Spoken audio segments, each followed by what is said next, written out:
Avec la généralisation des analyses génétiques, il y a quand même un risque que les personnes commencent à être cataloguées en tant que bons et mauvais risques en tant qu'être humain dans la vie.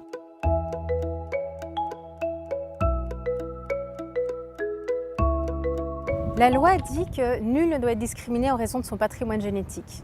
Par contre, il faut être extrêmement vigilant parce que la loi dit ça, mais quelques articles plus loin, dans cette même loi, il a failli y avoir un article qui permettait aux assureurs d'accéder aux données des analyses génétiques.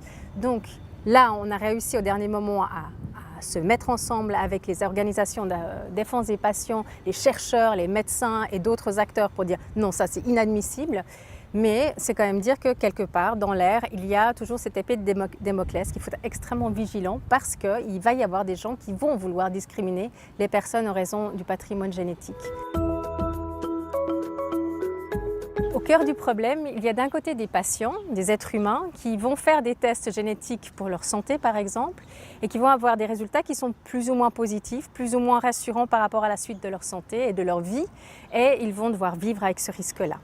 De l'autre côté, il y a des acteurs économiques qui, eux, vont essayer de courir le moins de risques possible pour se faire à côté le plus de profit également. Et c'est-à-dire que quand ils sont confrontés à quelqu'un qui a fait un test génétique qui n'est pas positif, tout va être fait pour que, par exemple pour des assureurs, qui ne prennent pas en charge ces personnes-là qui ont fait un test génétique qui n'était pas rassurant.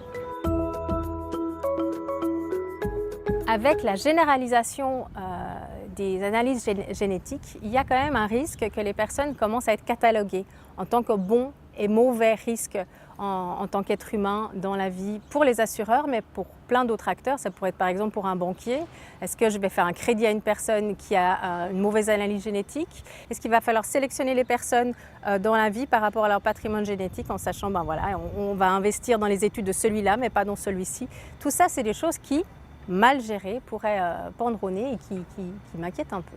Donc il me semble extrêmement important de protéger par tous les moyens possibles l'humain, son droit à la différence, son droit à l'égalité pour qu'il ait les mêmes chances face à diverses logiques économiques.